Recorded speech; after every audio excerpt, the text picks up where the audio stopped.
그러면 3번 문제로 넘어가 봅시다. 3번 문제가 이제 타일러가 제시했던 합리적 교육과정 개발 모형에 대한 내용이에요. 합리적 교육과정 개발 모형 같은 경우에는 요즘에는 좀 이제 주류 이제 교육과정 개발 모형에서는 약간 거리가 있습니다만, 그럼에도 불구하고 굉장히 설득력이 높은, 아직까지 설득력이 굉장히 높고요. 그리고 이제 예전에는 어느 정도였냐면 교육과정 개발 모형이 여러 가지가 있잖아요. 그 수많은 교육과정 개발 모형의 어떤 전신, 그 원형 같은 느낌이었어요. 그 많은 교육과정의 개발 모형이 다 이 타일러가 제시했던 합리적 교육과정 개발 모형의 어떤 변형판이었던 거죠. 그리고 심지어는 어떠냐면 현대적인 교육과정 개발 모형에서 얘기하는 어떤 교육 단계, 그 단계에서 고려하는 여러 가지 요소들이 다 합리적 교육과정 개발 모형에 많이 포함이 되어 있습니다. 다는 아니고요. 굉장히 많은 부분이 포함이 되어 있어요. 그렇기 때문에 이게 굉장히 중요합니다. 여러분이 그냥 요즘 안 나온다 이렇게 생각하고 넘어가시면 안 돼요. 이걸 먼저 이해를 하셔야 됩니다. 그래서 일단은 이제 랄프 타일러라는 사람이 1949년에 이걸 제시를 해요. 그래서 교육과정 재개념주의 이제가 좀 제시되기 전에 수십 년간 교육과정 개발의 어떤 전형이라든가 이상적인 모델 중에 하나로 꼽혔었죠. 그래서 그러다 보니까 이게 어떤 아이디얼 폼 같은 느낌이 약간 있었어요, 예전에는. 그렇다 보니 이제 뭐 이름이 굉장히 많죠. 뭐 타일러 모형, 합리적 교육과정 개발 모형, 여기 나온 것처럼 뭐 합리적 설계 모형, 합리 모형, 목표 모형, 중립 모형, 뭐 절차 모형 많아요. 그런데 그 이름이 그렇게 많기 때문에 이런 경우에는 어떻게 여러분이 학습을 하셔야 되느냐?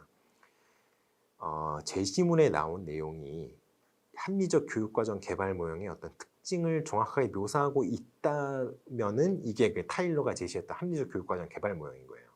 그러면 여러분이 이 수많은 모형, 고전 모형 뭐예요? 어떻게 알아요? 그죠? 절차 모형, 절차가 없는 교육과정 개발 모형이 있어요?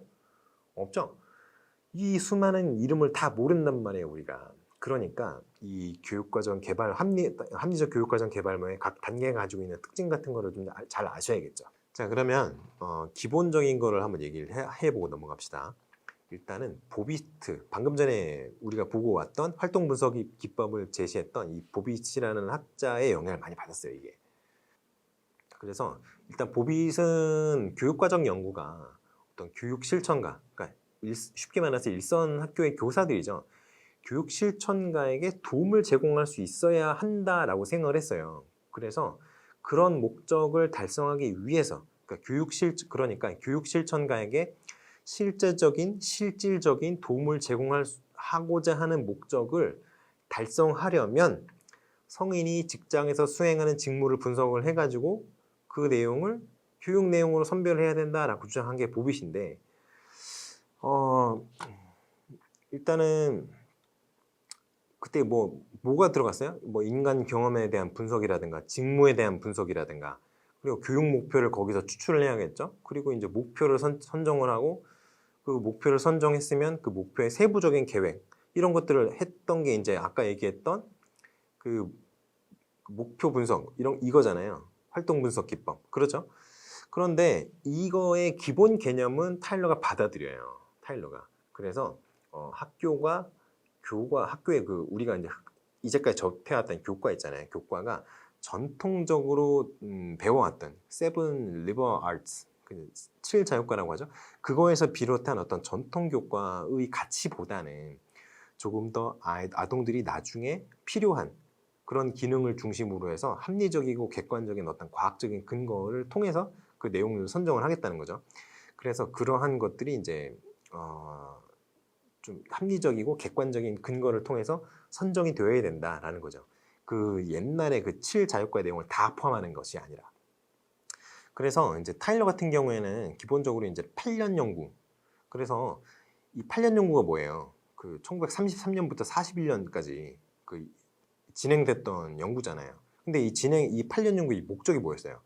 진보주의 교육의 효과성을 입증하기 위한 연구였잖아요. 근데 진보주의 교육의 기본 방향이 어떤 거예요?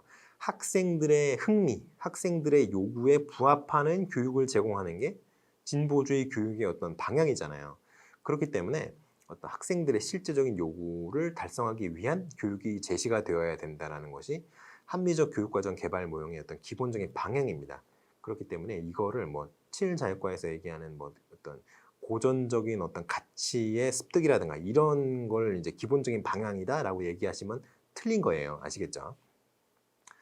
자, 그래서 교육과정을 개발할 때 고려해야 되는 사항이 몇 가지가 있다고 얘기를 했는데 그게 이제 질문으로 제시를 해요. 예를 들어서 교육 목표에 대해서는 이제 이런 질문을 하죠. 학교에서 달성하고자 하는 교육 목표가 뭐냐?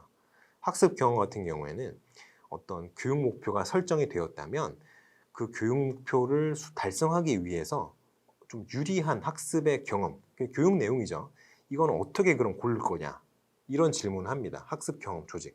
학습의 경험을 선정을 했다면 그걸 어떻게 조직해서 아동들에게 제시하는 것이 아동들이 교육 목표 달성에 유리하겠느냐? 그렇죠. 그리고 평가. 그러면 이제까지 다 내용을 제시했는데 정말 제시가 잘 되었는지, 아동들이 학습을 잘 했는지, 우리가 달성하고자 하는 교육의 목적을 달성했는지는 어떻게 검증을 할 거냐. 이런 어떤 기본적이고 굉장히 상식적인 질문을 한다는 게 이제 합리적 교육과정 개발 모형의 특징이에요. 계략적인 절차를 제가 제시하라 그랬어요. 계략적인 절차, 개발 절차 여기 나오네요. 근데 이게 지금 제가 6단계를 제시를 해드렸잖아요. 6단계. 근데 사실 이거 2단계 있죠. 첫 번째 단계. 교육과정개발위원회 선정과 위원회의 조직인데 이거는 사실 요식적인 행위죠. 이거는 이제 교육과정을 개발하는 그 전문가가 있어야 될 거 아니에요. 그러니까 이런 조직이라든가 뭐 전문가라든가 선정을 해야겠죠. 그러니까 실질적인 단계는 요 단계에서부터 시작을 해요. 교육적 문제의 분석, 교육적 문제와 요구에 대한 분석. 2단계부터 시작을 하는 거예요. 그래서 이제 교육 목표를 설정하고 학습 경험을 선정하고 그리고 경험을 조직하고 경험을 평가하는. 학습 경험을 평가한다는 게 결국엔 달성도를 평가하는 건데 그 이제 각각의 단계의 의미를 좀 설명을 해보고 넘어갈게요. 일단 요구 분석이 뭐예요? 요구 분석이 일단 어떤 잠재적으로 이제 우리가 달성해야 되는 교육 목표를 어렴풋하게 굉장히 넓은 개념으로 명확하지는 않더라도 일단은 결정을 할 수 있겠죠. 그러면 그 잠정적인 교육 목표를 도출하기 위해서 필요한 게 가장 기본적으로 뭐가 있냐면은 학습자 요구. 그렇죠. 제가 타일러는 8년 연구 수행했다 그랬어요. 8년 연구의 목적이 뭐라고요? 진보주의 교육이 과연 효과가 있느냐라는 거였죠. 진보주의 교육이 뭘 중요시한다고요? 아동의 흥미와 적성 그리고 아동의 요구를 중요시한다 그랬어요. 그렇기 때문에 학습자의 요구를 빠뜨리지 않습니다. 학습자 요구. 그리고 또 뭐가 있을까요? 사회나 국가의 요구가 있을 수 있겠죠. 그렇죠. 그리고 그 교과목이 내포하고 있는 어떤 본질적인 가치, 본질적인 요구. 예를 들어 수학 같은 경우에는 사칙 연산할 수 있어야 된다. 이런 가치가 있을 거 아니에요. 그 목표가. 그런 것들을 다 통합적으로 이제 분석을 하는 게 이제 이 요구 분석 단계예요. 그러면 그것들이 요구의 분석이 끝났다면 교육 목표를 설정을 해야겠죠. 근데 아까 잠정적인 교육 목표 얘기를 했었잖아요. 그럼 잠정적인 교육 목표가 있으면 어떤 그 뭐라 그래야 되나 실제적인 교육 목표도 있겠네요. 있습니다. 그래서 요거를 2단계로 이렇게 나눌 수 있어요. 잠정적인 교육 목표를 설정하기 위해서 우리가 필요한 게 뭐다? 요구 분석인데 그 1단계의 교육 목표를 설정하기 위해서 일단 어떤 필터라고 하죠. 필터가 있다고 하면은 이게 교육 철학이 이제 1차적인 체가 되겠어요. 그리고 2차적인 체가 있어요. 여기 2단계. 이게 이제 교육 심리학이에요. 이 교육 심리학이 뭐냐면 과연 아이들의 발달 단계가 이 정도가 되는데 여기서 이런 내용을 가르칠 수 있겠느냐? 가르친다면 어떤 식으로 가르쳐야 효과적으로 가르칠 수 있겠는가? 그래서 언젠가는 가르칠 내용이라고 하더라도 이제 초등학교 1학년한테 뭐 미적분을 가르칠 수는 없으니까 뭐 기능적으로는 가르칠 수 있더라도 뭐 초월함수 미적분 이런 거 가르칠 수 없잖아요. 그러니까 그런 것들에 대한 거를 이제 교육 심리학에서 고려를 한다는 겁니다. 아동의 발달 단계에 맞는 뭐 어떤 교육 내용이라든가 이런 거를 선정하는데 그래서 이제 잠정적인 어떤 교육 목표를 하는데 이제 1차적인 체가 교육 철학이라고 하고 2차적인 체가 교육 심리학이라고 얘기를 했죠. 그러면 실제적인 교육 목표는 어떻게 설정을 해야겠어요? 여기는 잠정적인 거기 때문에 굉장히 넓은 브로드한 개념을 제시를 하는 거고, 그거를 이제 우리가 교실에서 가르쳐야 되는 그 교육 목표, 우리가 달성해야 되는 교육 목표로 만들 때는 굉장히 명확한 표현을 써야 됩니다. 그렇기 때문에 이것을 이제 행동 동사를 사용을 하죠. 그리고 도착점 행동이라는 거를 또 사용을 해요. 행동 동사가 뭐예요? 우리가 행동이 어떤 관찰할 수 있는 행동을 나타내는 동사가 행동 동사예요. 예를 들어서 이해한다. 이해했는지 안 했는지 우리가 어떻게 알죠? 간접적으로는 알 수 있겠지만 직접적으로 판단이 되나요? 안 되죠. 그런데 셀 수 있다. 아이가 세면 하나, 둘, 셋 이렇게 말을 하잖아요. 그러면 세는 거는 확인이 되죠. 그렇죠? 그리고 공을 던질 수 있다. 던지는 거 우리가 눈으로 볼 수 있잖아요. 그러니까 이런 행동 동사, 직접적으로 우리가 평가를 하는 어떤 교사, 가르침을 주는 교사의 입장에서 명확하게 관찰을 할 수 있는 동사들이 행동 동사인 겁니다. 그러니까 이해한다? 안 됩니다. 셀 수 있다. 오케이. 설명할 수 있다? 오케이. 설명은 말로 설명을 하는 거잖아요. 직접. 말로 그 어떤 구성 요소라든가 이런 것들을 직접 언급을 하는 게 설명이잖아요. 그러니까 설명한다 이런 것들은 행동 동사에 들어가는데 이해한다 뭐 이런 거는 조금 힘들다 이런 겁니다. 그리고 도착점 행동이 뭐예요? 어떤 교육 목표를 달성을 했다면 달성했다는 그 시점에서 달성했다는 시점에서 그 아동이 갖춰야 하는, 보여야 하는 바람직한 이상적인 상태가 바로 도착점 행동이에요. 그렇죠? 그래서 요 두 개를 가지고 이제 실제적인 교육 목표를 기술한다. 이거 어디서 많이 보시지 않았어요? 행동 동사나 도착점 행동? 이거 어디서 많이 보셨죠? 어디서 보셨어요? 이원 목적 분류표에서 보셨죠? 이원 목적 분류표도 요 행동 동사랑 도착점 행동으로 많이 기술을 합니다. 아시겠죠? 자, 그러면 3단계 학습 경험의 선정 단계로 왔죠. 학습 경험의 선정은 학습 내용의 선정과 동일합니다. 학습 내용의 선정이라고 쓰셔도 아무런 문제가 없어요. 학습 내용의 선정에는 좀 원리가 몇 가지 있어요. 예를 들어 뭐 기회의 원리라든가 만족의 원리라든가 그리고 학습 가능성의 원리라든가 일목표 다경험, 그 일경험 다성과 그리고 뭐 전이 가능성이라든가 탐구학습 강조라든가 뭐 경험의 비중복성 원리라든가 여러 가지가 있죠. 뭐 중요하진 않은데 뭐 지역성의 원리 뭐 이런 거 얘기하시는 분도 있어요. 지역성의 원리 같은 경우에는 이제 지역적인 특색 뭐 이런 거 얘기하는 건데 이거는 이제 지역 수준 교육과정이라든가 이런 데서 이제 얘기하는 거죠. 그런데 여러분이 좀 중요시하셔야 되는 그 원리가 뭐냐면 일단 기회의 원리. 어떤 목표를 달성하기 위해서 우리가 교육을 하는 거잖아요. 교육 목적을 달성하기 위해서. 그러면 아동이 그 교육 목적을 달성하기 위해서는 교육 기회가 좀 충분하게 주어져야겠죠. 그 원리가 바로 기회의 원리입니다. 충분한 교육 기회가, 학습 기회가 주어져야 한다는 게 기회의 원리예요. 만족의 원리는 뭘까요? 만족의 원리는 어떤 교육을 받으면서 그 학습자가 만족감을 느낄 수 있어야 된다는 거예요. 이게 조금 애매할 수 있는데 어떤 개념이냐면요. 학습자가 이렇게 느낄 수 있어야 된다는 거예요. 나 이거 공부를 하면 이거 할 수 있을 것 같아. 이런 생각을 할 수 있어야 된다는 거예요. 이게 만족의 원리입니다. 그리고 학습 가능성의 원리. 아이들이 학습을 할 수 있는 정도의 내용을 가르쳐야겠죠. 아까 제가 말한 것처럼 초등학생한테 뭐 초월함수의 미적분 이런 거 가르치면 안 되겠죠. 초등학교 1학년한테. 그런 거를 얘기하는 겁니다. 그리고 일목표 다경험. 요거부터는 약간 좀 덜 중요한데요. 어떤 하나의 목표를 달성하기 위해서 여러 가지 경험을 제공하면 좀 여러 가지 이제 관점을 가질 수 있기 때문에 그러한 차원에서 여러 가지 경험을 제시하는 게 좋다 이런 얘기죠. 그런데 또 이거랑 약간 좀 상충하는 것 같은데도 이런 얘기도 합니다. 하나의 경험을 딱 주면은 그 경험을 통해서 여러 가지 성과를 누릴 수 있어야 된다라는 거예요. 굉장히 도둑놈 심보인데요. 어떻게 보면 하나의 경험으로 여러 가지 성과를 내면 얼마나 좋겠어요. 그런데 그 하나를 가르치면 열을 난다. 이런 사람이 쉽지가 않아서 일단은 뭐 타일러가 제시한 어떤 원리라고만 생각을 하시고 글쎄요, 뭐 일경험 다성과라든가 일목표 다경험이라든가 이런 거는 약간 중요성은 떨어지는 그 원리입니다. 그리고 뭐 요거보다 더 중요한 원리가 있는데 전이 가능성의 원리가 있죠. 전이가가 높아야 된다. 전이가 쉬워야 된다는 거. 그러니까 뭐 예를 들어 우리가 덧셈, 뺄셈, 곱셈, 나눗셈을 배우면 평생 써먹을 수 있잖아요. 이렇게 좀 전이 가능성이 높은 내용을 교육을 하는 것이 바람직하다, 이런 내용을 말씀드릴 수 있을 것 같아요. 자, 그러면 학습 경험 이제 선정은 끝났으니까 조직하는 원리가 있을 거냐. 조직하는 원리는 쉽게 말해서 이렇게 가로축으로 하는 원리들이 있을 수 있고요, 세로축으로 원리가 있을 수 있어요. 뭐냐면 수직적으로 수평적으로 얘기를 한다면 어떤 균형성, 그리고 뭐 통합성, 그리고 뭐 범위, 이런 원리들이 있을 수 있겠죠.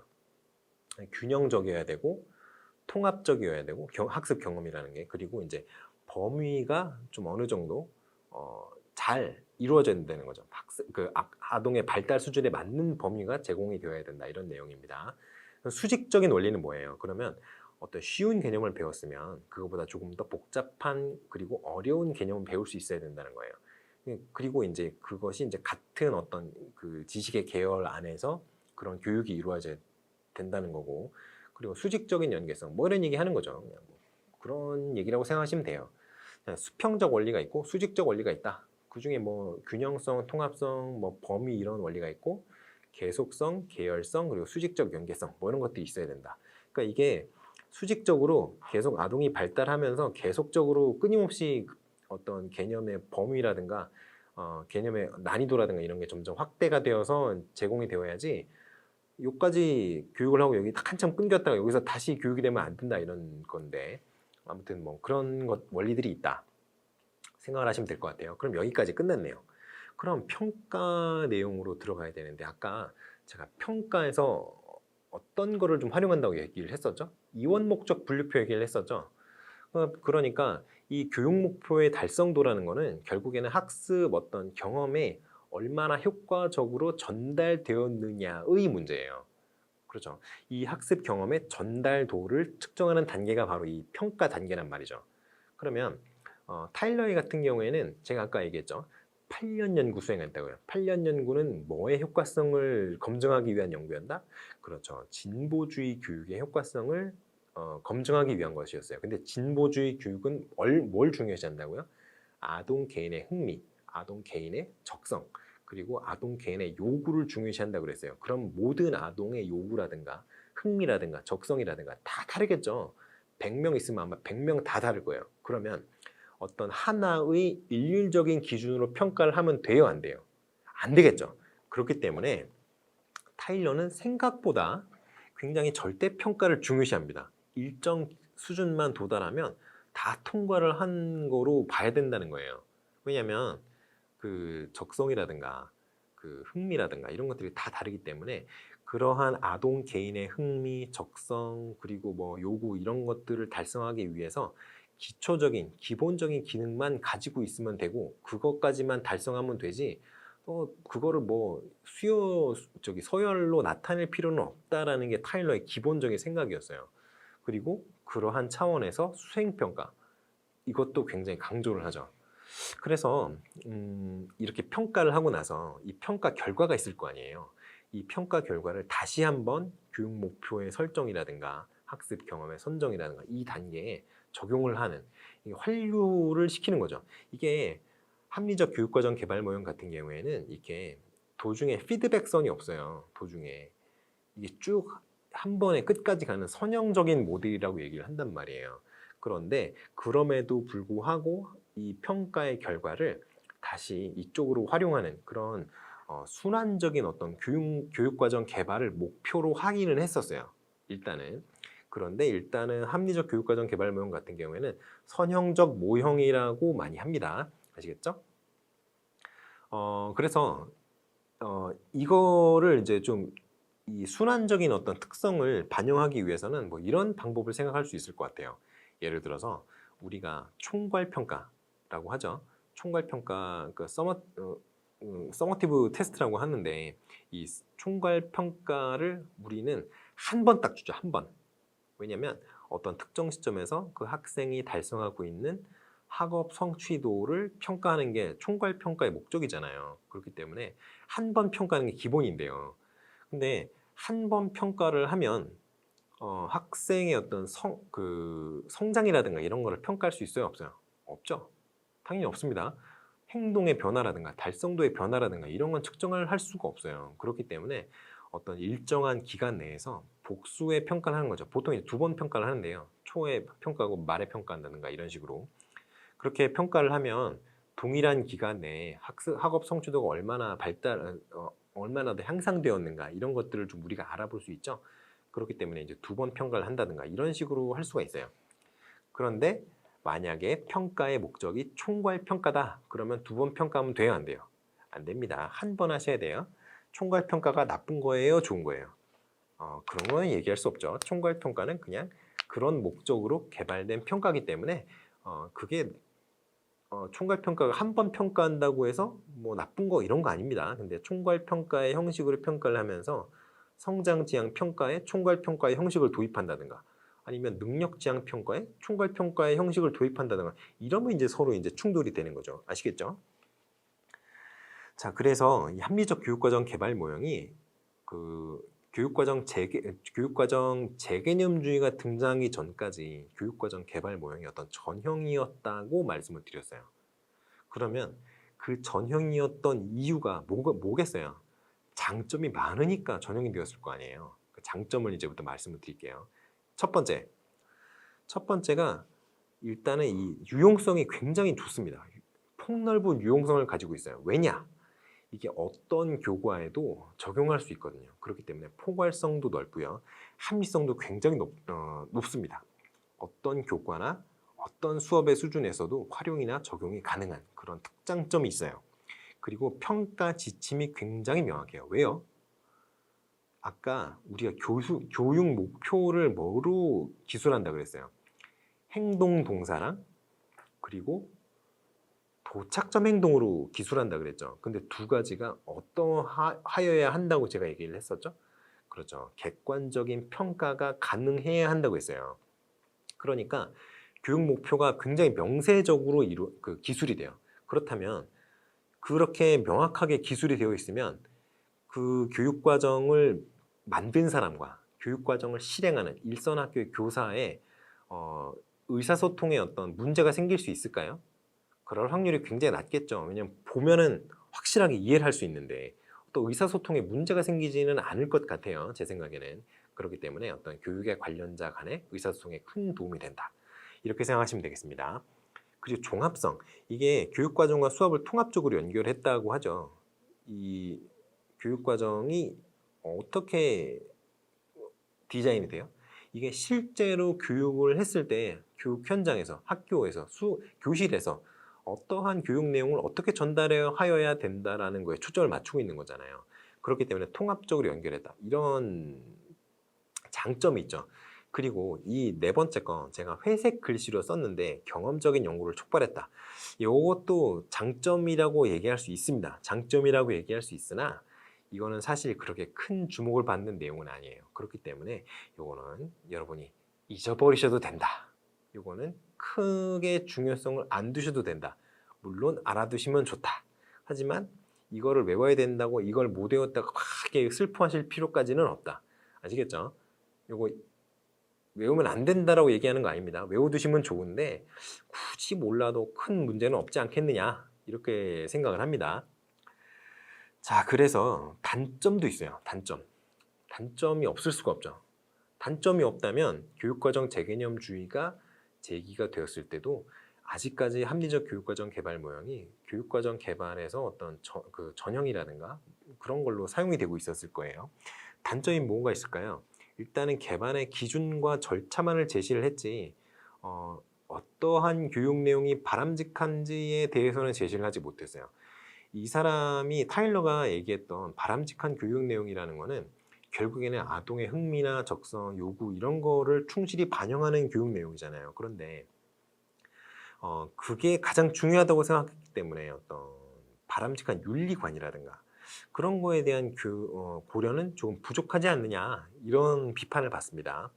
그리고 교육 목표를 뭘로 기술을 한다고요? 도착점 행동과 행동 동사로 기술한다 그랬어요. 그러니까 평가가 가능한, 객관적인 평가가 가능한 외현적인 목표만을 중시해요. 그런데 교육 목표에 외현적인 목표만 있어요? 아니잖아요. 아이들의 어떤 윤리관, 윤리 수준이라든가 도덕관념이라든가 이런 것들, 그런 것들은 평가하기도 상당히 애매하죠. 정의적인 영역은 평가하기 어렵단 말이에요. 그런데 그런 것들을 다 등한시해요. 그러니까 수업 중에 생긴 어떤 확산적인 목표라든가 뭐 잠재적 교육과정, 그런 것들에 대해서는 고려를 안 한단 말이죠. 그러니까 이게 한계가 있는 거예요. 또 어떤 게 있을 수 있을까요? 그렇죠. 목표를 내용보다 조금 더 우선시합니다. 그러니까 교육 내용은 교육 목표를 달성하기 위해서 그냥 수단일 뿐인 그런 안 좋은 상황이 있을 수 있어요. 그러니까 이런 단점들도 있을 수 있다.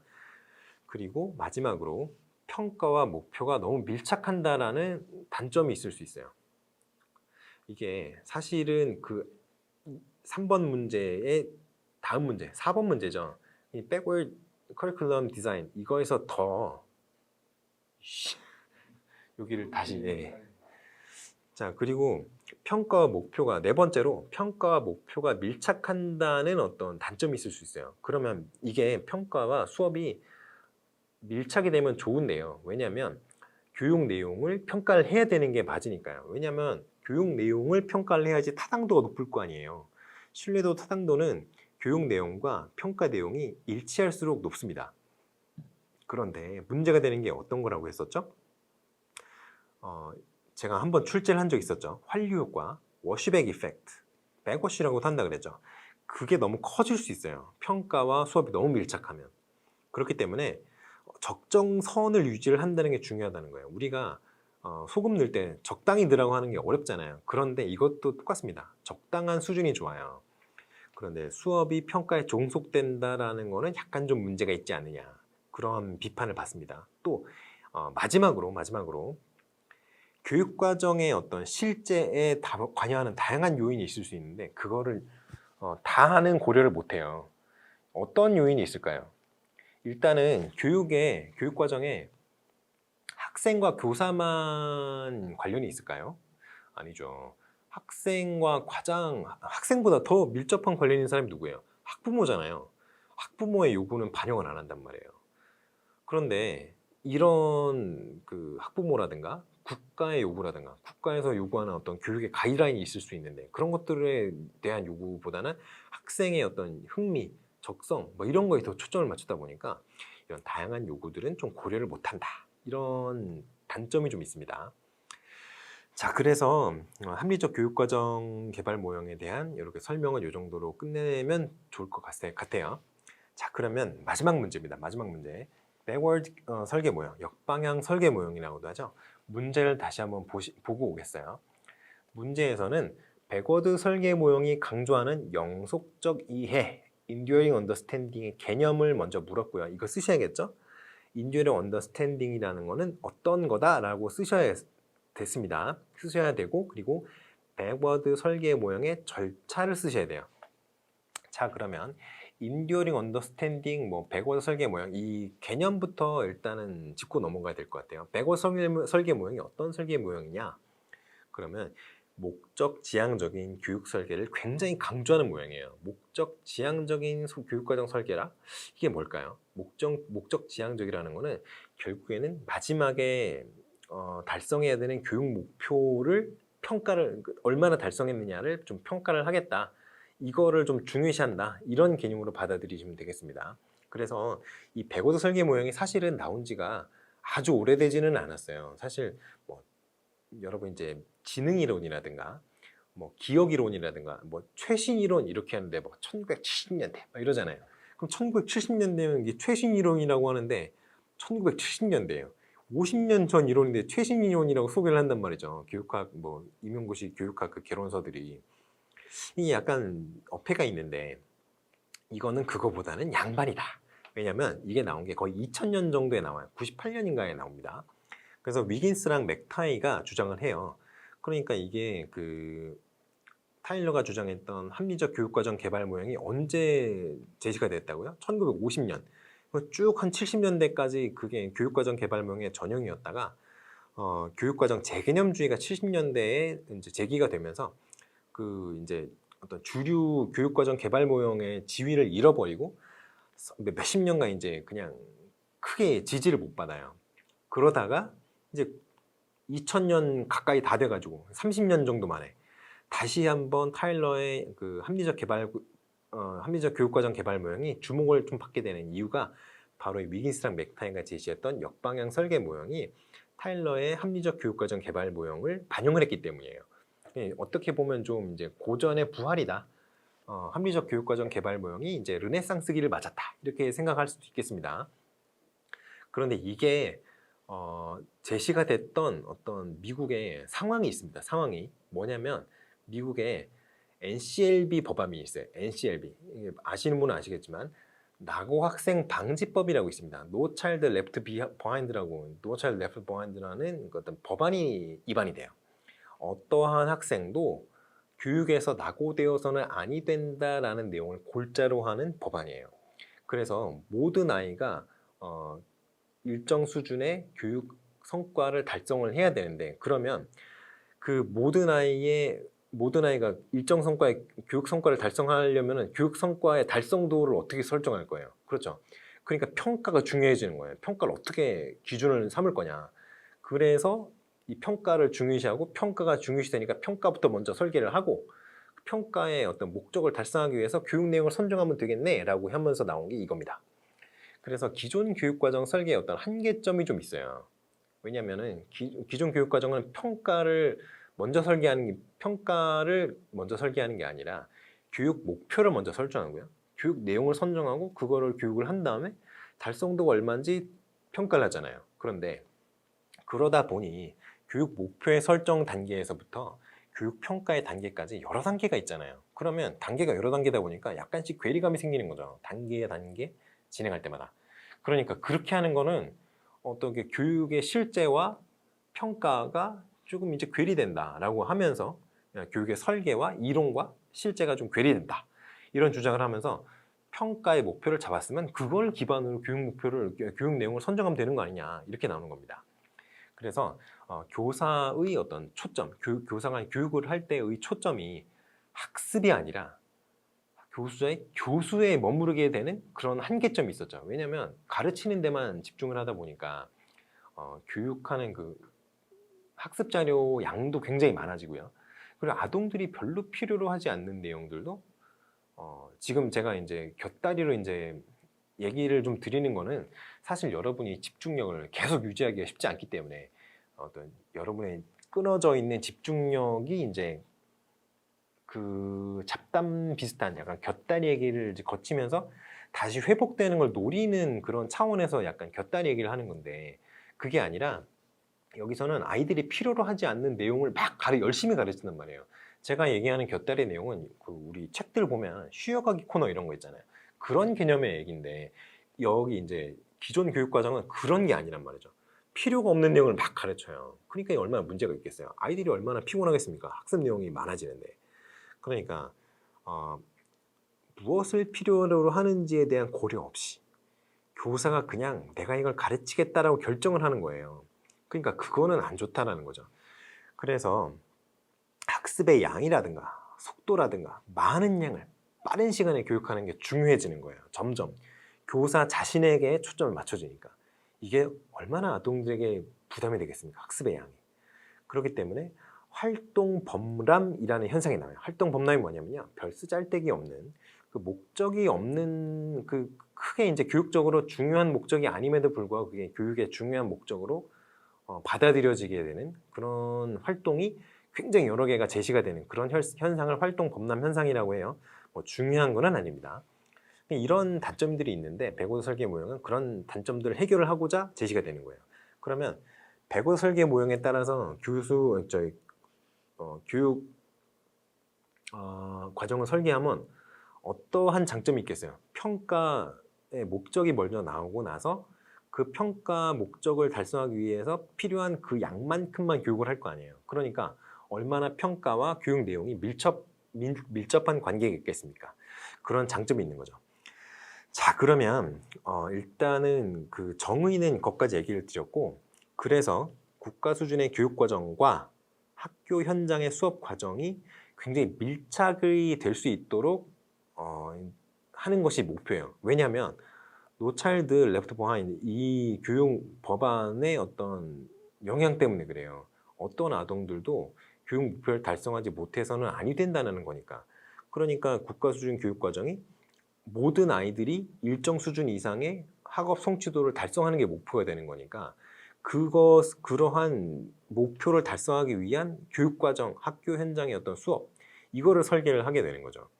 그래서 이제 이해를 6가지 뭐 측면으로 나누고 뭐 어쩌고저쩌고 얘기를 하는데 이런 것들을 이제 여러분이 따로 공부를 해 보시고 자, 그러면 여기서 이제 중요한 내용이 뭐가 있을까?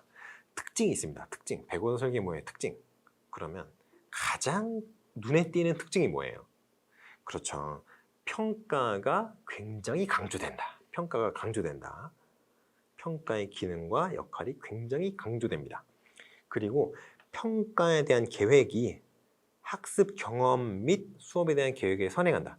자, 아까 우리 합리적 교육과정 개발 모형을 잠깐 보실까요? 자, 여기 보시면 평가가 맨 마지막이잖아요. 이 경험의 선정, 경험의 조직. 이거보다 평가가 나중에 계획이 돼요. 그런데 교육 목표를 설정하면 그 목표를 가지고 평가를 하는데 평가 목표를 달성하기 위해서 이 2가지를 한다는 거죠. 그러니까 평가가 여기 오는 겁니다. 여기. 학습 경험의 선정과 조직 전에 이렇게 오는 거예요. 자, 그래서 요 2가지가 백어 설계 모형의 가장 주요한 특징이라고 하겠습니다. 자, 그래서 뭐 이렇게 보면 이제 굉장히 장점이 많은 것 같은데 단점도 있어요. 단점도. 왜냐하면 뭐 모든 교육 과정은 다 단점이 있습니다. 모든 교육 과정 설계 모형은. 자, 단점이 뭘까요? 일단은 합리적 교육 과정 설계 모형을 그대로 받아들이고 또 하나 받아들인 게 뭐라 그랬죠? 아까 지나가면서 얘기를 했는데 브루너의 나선형 교육과정을 받아들인 모형이에요, 이게. 그러다 보니까 이 2가지를 받아들여서 적절하게 짬뽕을 시킨 모형이 바로 이 백오 설계 모형이라는 거죠. 그러면 이제 2가지 모형의 단점을 거의 그대로 받아들였다고 했잖아요. 그러면 합리적 교육과정 개발 모형의 단점이 뭐가 있었어요? 일단은 기준과 뭐 절차만 제시한다 이런 얘기 했었죠. 그리고 외현적 목표만을 고려한다. 그리고 목표가 내용보다 중시된다. 교육 과정에 실제 관여하는 다양한 요인을 고려하지 못한다. 이런 단점이 있다고 그랬죠. 이런 단점을 그대로 갖고 옵니다. 그러면 나선형 교육과정, 브루너가 제시했던 나선형 교육과정의 단점이 뭐가 있을까요? 나선형 교육과정은 우리가 지금 얘기하는 일반적인 교육과정이랑은 좀 개념이 다르다 그랬어요. 어떻다 그랬죠? 나선형 교육과정은 교육 경험을 어떤 선정하고 조직하는 데 더 초점이 맞춰져 있는 거라 그랬죠. 그래서 교육의 경험을, 교육 내용을 조금 더 같은 계열에서 점점 심화시키고 그 범위를 확대시켜 나가는 나선형 교육과정이 위로 이렇게 올라간다 그랬죠. 이렇게 점점 난이도가 올라가고요. 그리고 그 다루는 범위가 점점 확대되는 게 나선형 교육과정이잖아요. 그죠? 그러면 나선형 교육과정이 어떤 단점이 있느냐? 바로 이 나선형 교육과정 같은 경우는 이 계열성을 굉장히 중요시합니다. 그러면 요즘은 굉장히 통합적인 지식을 요구하잖아요. 통합적인 이해력, 통합적인 지식, 통합적인 능력 이런 걸 중요시하는데 이거는 어떤 분과 지식의 어떤 계열성을 점점 더 강화하기 때문에 그 교육 내용의 분절성을 점점 강화하게 되죠. 왜냐하면 이거의 계열성이 점점 강해지니까. 그럼 계열성이 좀 흐트러지면서 여러 가지가 섞여야 통합적인 지식이 되고 능력이 되고 이런 건데 이건 그렇지 않잖아요. 그러한 단점이 있어요. 그리고 학교 교육과 어떤 생활을 관련시키지 못한다. 이거랑도 약간 관련이 있죠. 분절성이 강해지니까 실제 생활에서의 어떤 복합적이고 통합적인 능력을 이제 길러주는 데는 큰 도움이 안 된다. 이런 내용이 있습니다. 그리고 너무 교과 개념으로 가르치다 보니까 구획성이 너무 강해지는 거죠. 이게 아까 이제 뭐라 그래야 되지? 분절성이 강해진다고 제가 얘기를 했었죠. 그거랑 똑같은 내용이에요. 그리고 이게 학년 수준에 관계없이 뭐 내용을 어떻게 잘 번역하면 어떤 내용이라도 가르칠 수 있다고 하는데 그게 말이 되는 얘기가 아니죠. 제가 계속 얘기를 하지만 초등학교 1학년한테는 일반 상대성 이론을 가르칠 수 없어요. 어떻게 가르쳐요? 대학교 학부생들도 이해를 못하는데 당연히 못 가르칩니다. 만약에 그렇게 어려운 내용을 초등학생 1학년 막 이런 애들한테 가르쳤는데 이해가 되니? 라고 했을 때 네, 이해가 돼요 라고 대답을 하면은 그거는 이해를 한 게 아니라 그냥 그 자리에서 암기를 한 거예요. 아시겠죠? 그렇기 때문에 그 EIS 이론 뭐 이런 얘기 하잖아요. Inactive, Iconic, Symbolic 뭐 그런 식으로 그 어떤 표상으로 뭐 잘 번역을 하면 다 가르칠 수 있다 이런 얘기를 하는데 절대 현실성이 없는 얘기죠. 자, 그러면 이러한 특징이 있으면서도 그리고 이러한 단점들이 있다. 이게 이제 기본적인 이제 백월드 설계 모형의 어떤 특징, 전체적인 틀이라고 보시면 되겠어요. 그러면 제가 요구했던 게 뭐였죠? 백월드 설계 모형에서 그 강조하는 영속적 이해라는 개념이 뭐냐라는 걸 물어봤죠. 영속적 이해가 바로 브루너의 지식의 구조론의 영향으로 제시가 된 개념입니다. 그러면 지식의 구조론의 영향을 받았으니까 지식의 구조랑 뭔가 관계가 있겠네요? 있습니다. 요겁니다. 학문의 기본적인 아이디어, 개념 혹은 원리 이게 바로 영속적 이해인데 조금 더 자세하게 얘기하면 요게 됩니다. 세부적인 내용을 까먹더라도 습득된 어떤 기본 원리는 까먹지 않는다는 점에 착안을 해서 일반화된 지식 또는 원리가 바로 영속적 이해예요. 그러니까 영속적 이해란 일반화된 지식 또는 원리를 뜻한다. 이렇게 쓰시면 뭐 점수를 잘 받으실 수 있었겠죠. 이거 쓰셔도 됩니다. 학문의 기본적인 아이디어나 개념, 뭐 원리 이걸 쓰셔도 돼요. 그리고 이제 백월설계 모형의 절차를 제가 쓰라 그랬어요. 근데 백월설계 모형 같은 경우에는 뭐 절차가 그렇게 뭐 아주 여러 단계로 나뉘지 않아요. 뭐 3단계 정도로 나뉘는데 물론 이제 그 3단계 내부에서는 굉장히 여러 가지로 또 여러 가지 세부적인 단계로 나뉩니다만 일단은 세 단계로 나뉘어요. 1단계가 목적 설정 단계. 이건 바라는 결과, desired result라고 하는데 이거를 바라는 결과를 확인하는 거죠. 이게 그냥 교육 목표 설정하는 거예요. 똑같아요. 그리고 두 번째가 평가 계획을 수립하는 단계예요. 수용 가능한 증거를 결정한다 그러는데요. 이 수용 가능한 증거가 평가 준거네. 평가 준거. 평가 준거를 설정하는 그 도구를 GRASPs라고 해서 제시를 합니다. GRASP이 이제 우리가 움켜쥐다 이런 뜻이잖아요. 이런 식으로 이제 미국 사람들 같은 경우에는 단어에다가 이렇게 애너그램 같은 걸 써가지고 외우기 쉽게 뭐 그렇게 해서 많이들 제시를 하는데 G가 골이에요. G가 목표가 G고요. 목표가 G 그리고 역할 롤이에요.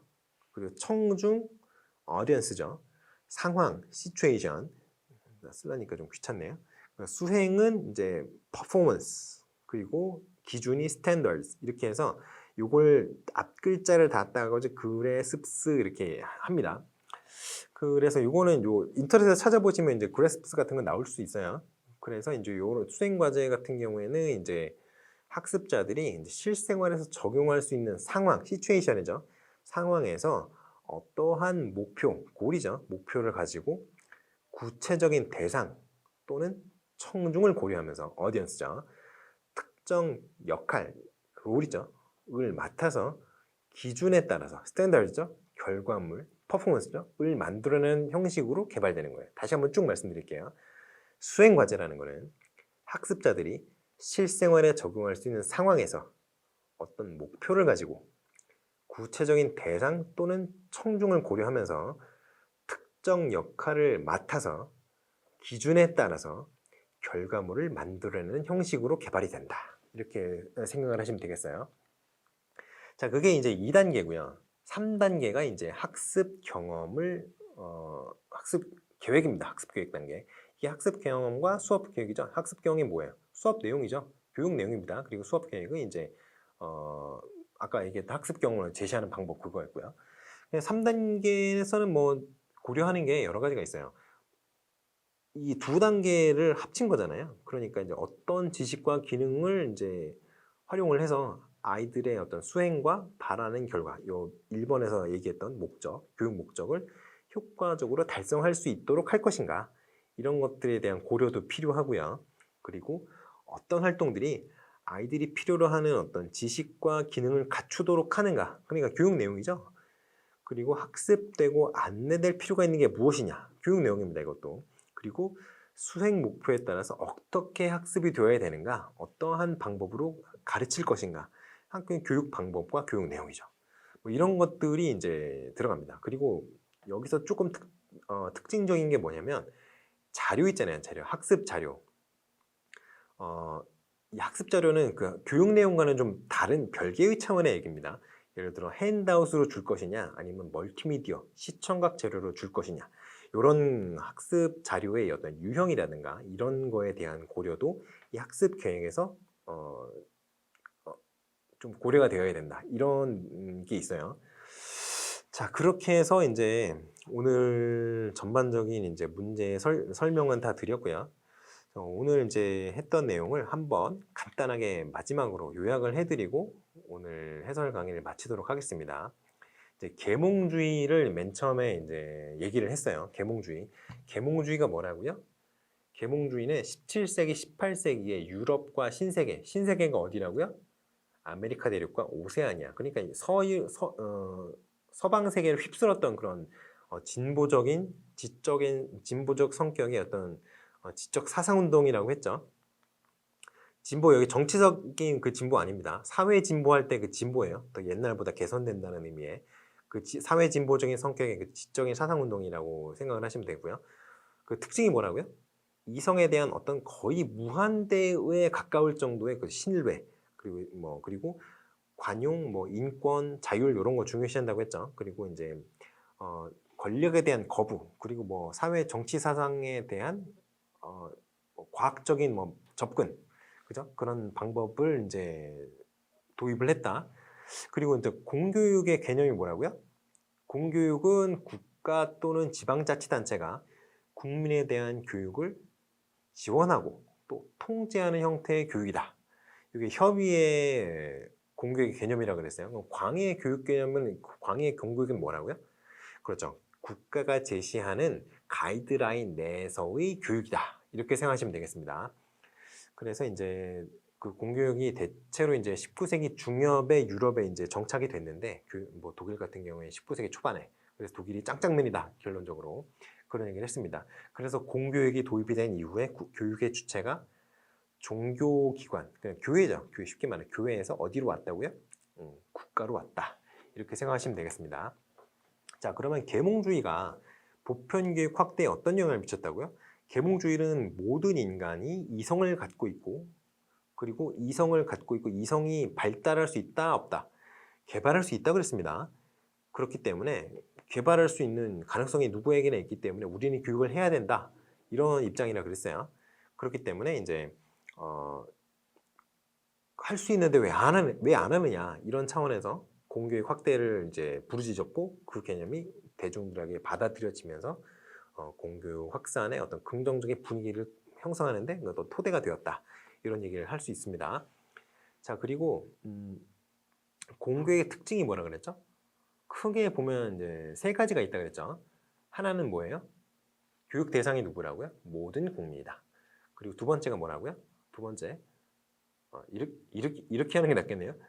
자, 모든 국민이 이제 교육 대상이고, 두 번째가, 그렇죠, 교육재정. 돈이 어디서 나와요? 국가 또는 지방자치단체가 형성해 놓은 재원에서 나온다. 공적 재원이 공교육을 지탱하는 어떤 재정적인 근원이다. 세 번째, 교육과정.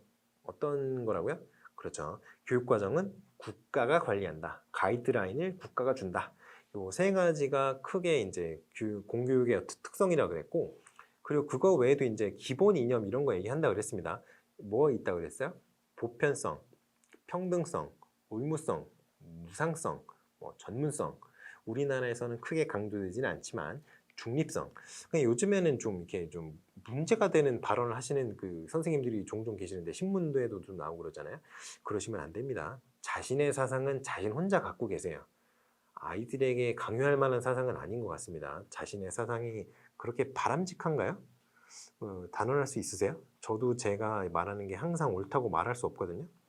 그거는 자신이 그냥 갖고 계시면 되겠습니다. 좌파든 우파든. 아시겠죠? 요건 좀 빼주십시오. 우리나라에서는 크게 중요시되지는 않지만 어떤 종교적인 중립성은 서구 사회에서는 좀 중요시한다, 이런 얘기를 할 수 있을 것 같고요. 그리고 이제 사회적 행동주의가 2번 문제였죠. 사회적 행동주의는 어떤 얘기다? 교육과정 연구 패러다임 중에 하나인데, 어떤 것을 중요시한다? 관찰 가능한 행위, 그리고 그 행위 뒤편에 숨어 있는 그 이면적인 행위도 중요시한다는 얘기를 했습니다. 그래서 사회적 행동주의에서는 어떤 내용을 중요시한다? 그렇죠. 지성 이상의 가치를 중요시한다 그랬어요. 근데 지성 이상의 가치가 뭐라고요? 그렇죠. 개인의 어떤 사회적인 계층 상승이라든가 취업이라든가 이런 개인이 갖고 있는 실용적인 요구에 부응할 수 있는 어떤 능력들, 그런 기능들, 이런 것들이 이제 지성 이상의 가치라고 이제 정의하고 있다. 그리고 디귿번에 나왔던 그 성인의 생활을 분석해서 그것을 교육 내용으로 삼아야 한다라고 주장했던 보비트라는 학자가 있었다는 거 얘기를 했었죠. 그 보비트라는 학자가 제시했던 기법이 뭐라고요? 활동 분석 기법이라. 그리고 그 활동 분석 기법의 개념은 성인의 생활을 조사하고 분석해서 그 내용을 가지고 교육 내용을 삼고 교육 과정을 만드는 그런 것이 이제 활동 분석 기법의 이제 기본적인 틀이다라고 얘기를 했습니다. 교육 목표를 설정하는 방법과 교육 목표를 분류하는 방법을 제가 말씀드렸어요. 프린트에 있으니까 다시 한번 보시고요. 자, 그리고 이제 합리적 교육과정 개발 모형. 합리적 교육과정 개발 모형의 이름이 몇 가지가 있다? 그건 우리는 알 수 없다. 여러 가지 굉장히 많다. 그렇기 때문에 합리적 교육과정 개발 모형의 어떤 각각의 단계의 특징을 여러분이 알고 계셔야 된다. 이런 말씀을 해드렸습니다. 그래서 이 사람이 타일러가 이제 누구의 영향을 받았다고요? 보비트의 영향을 받았죠. 근데 그럼에도 불구하고 타일러는 진보주의 교육을 지지하는 사람이었죠. 그러다 보니 아동의 뭘 중요시했다고요? 아동의 흥미 중요시했죠. 아동의 적성, 그리고 아동의 요구, 이런 것들을 중요시했다. 그러면 평가를 어떻게 해야 된다고 주장을 했다? 그렇죠. 평가는 상대평가다, 절대평가다. 절대평가다. 그럼 아동을 서야로 하는데 관심이 있다, 없다? 큰 관심 안 둔다. 그럼 어떤 평가를 또 중요시했을까요? 그렇죠. 수행평가 중요시했다고 했습니다. 그리고 이제 합리적 교육과정 개발 모형에서 좀 생각을 해보셔야 되는 것들이 교육 목표를 이제 설정하는 단계에서 잠정적인 교육 목표를 설정하는데 체가 두 가지 있다 그랬어요. 1차적인 체가 뭐라고요? 교육 철학. 2차적인 체가 뭐라고요? 교육 심리학. 그렇죠. 그러면 실제적인 교육 목표를 설정하는 거는 어떻게 한다고요? 그렇죠. 행동 동사랑 도착점 행동으로 기술한다라고 했어요. 그 행동 동사랑 도착점 행동 어디서 봤다 그랬어요, 제가? 이원 목적 분류표에서 봤다 그랬습니다. 그렇기 때문에 교육 목표가 실제적인 교육 목표는 굉장히 명세적으로 기술이 된다. 그러면은 이 명세적인 교육 목표가 어떤 장점이 있다 그랬어요? 교육 관련자 간의 의사소통이 원활하게 이루어지는데 큰 도움을 준다 그랬어요. 그러면 단점이 있다 그랬죠. 단점도 있다 그랬어요. 단점이 뭐예요? 그렇죠. 잠재적 교육과정이라든가 확산적 수업 과정 중에서 발생하는 어떤 확산적인 교육 목표를 중시한다, 중시하지 않는다. 그런 것들은 논외로 치부한다. 그렇기 때문에 교육 과정의 어떤 외연이 확장될 수 있는 기회를 거의 차단한다라고 보시면 되겠습니다. 교육 목표 설정, 그러니까 일단은 교육과정 개발 위원을 선정을 하고 위원회를 이제 조직을 하는 게 첫 번째 단계인데 이거는 그냥 뭐 요식적인 행위고 실질적으로는 어디서부터 시작한다 그랬어요?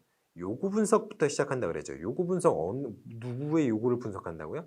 아동의 요구를 분석하는 게 첫 번째고 두 번째가 국가나 지역사회의 요구를 분석하는 게 두 번째라 그랬죠. 그럼 세 번째가 뭐예요? 세 번째는 교과목 자체의 요구를 분석하는 게 세 번째입니다. 근데 그 중에서도 뭐가 제일 중요시된다?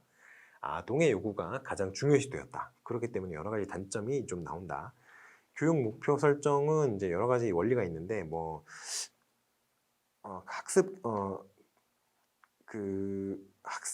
교육 목표는 아까 넘어갔고요. 제가 말을 좀 잘못했는데 학습 경험의 선정의 원리가 몇 가지 있다 그랬죠? 중요한 게 뭐가 있다 그랬죠? 기회의 원리, 또 만족의 원리, 학습 가능성의 원리, 전이 가능성의 원리, 이 정도가 중요하고 나머지 일 경험 다 성과 그리고 일 목표 다 경험 이런 것들이 약간 더 중요성이 떨어진다. 학습 경험을 조직하는 원리는 수직축의 어떤 원리가 있고 수평축의 원리가 있다라고 얘기를 했습니다. 수직적인 원리가 뭐라고요? 계속성, 계열성, 그리고 수직적인 연계성 이런 게 중요하다 그랬어요. 그럼 수평적인 원리는 뭐가 있다 그랬어요? 균형성, 그리고 통합성, 범위 이런 정도의 원리가 있다. 그렇게 생각을 하시면 되겠습니다. 그리고 장점이 어떤 거라 있다 그랬죠? 장점이 유용성이 굉장히 넓다 그랬어요. 어떠한 교과에서도 어떠한 난이도의 수업 수준에서도 적용할 수 있다. 굉장히 적용할 수 있는 범위가 넓다. 어떤 것도 갖다 쓸 수 있으니까요. 그리고 평가 지침이 명확하다, 명확하지 않다. 굉장히 명확하다. 왜냐? 교육 목표가 어떻게 되어 있다? 명세화되어 있다. 근데 교육 목표가 뭐로 이루어져 있다 그랬죠? 행동공사랑 도착점 행동으로 기술이 되어 있다 그랬어요. 그리고 종합성이 좋다. 왜냐? 교육 과정과 수업이 굉장히 통합적으로 연계가 되어 있기 때문에 종합성이 좋다. 그런 얘기를 했는데 단점도 있다 그랬어요. 단점은 이제 절차와 기준만을 제시하고 있다. 그렇기 때문에 어떤 바람직한 교육 내용이나 이런 것들에 대한 안내는 제공하지 못한다. 그리고 외현적인 목표만을 고려한다 그랬죠. 그러니까 잠재적인 교육 과정이라든가 확산적인 목표라든가 이런 것들은 고려하지 못한다. 얘기했었죠. 목표와 내용의 중요성을 비교했을 때 어느 것의 중요성이 더 크다? 목표의 중요성이 훨씬 크다. 그렇기 때문에 이제 좀 단점이 있죠. 교육 내용을 교육 목표 달성을 위한 수단으로 전락시킬 가능성이 있다. 이런 말씀 드렸습니다. 그리고 이제 여러 가지 요인들이 교육과정 설계에서 관여가 되는데 그런 요인들을 다 고려할 수 있다 없다. 다 고려하지 않는다. 그리고 평가랑 목표가 너무 밀착되다 보니까 수업이 평가에 종속될 가능성이 있다. 그러니까 이게 워시백 이펙트가 좀 너무 커질 수 있는 그런 가능성이 있다는 거죠. 워시백 이펙트가 커지면 환류 효과가 커지면 장점도 있지만 부정적인 환류 효과가 일어났을 때 굉장히 큰 단점들이 있죠. 그러니까 그러한 단점이 발생할 가능성을 배제하지 못한다. 그러한 얘기를 했습니다. 백월 설계 모형은 뭐라 그랬죠? 국가 수준의 교육과정 그리고 학교 현장의 수업 과정을 밀착시키는 게 목표라 그랬어요. 근데 방금 전에 제가 합리적 교육과정 개발 모형의 단점이 그 평가랑 목표가 너무 밀착해서 문제라 그랬는데 여기서는 밀착한다 그랬잖아요. 근데 그 단점을 모르고 한 게 아니라 이 백월 설계 모형이 제시됐던 어떤 역사적인 배경이 뭐가 있다 그랬죠? 그렇죠. 미국의 나고 학생 방지법, No Child Left Behind 법안이 있다 그랬어요. 그러면 이 교육 목표가 절대 평가를 기준으로 하는 교육 목표다, 상대 평가를 기준으로 하는 교육 목표다. 상대 평가 맞아요, 틀려요? 아니죠.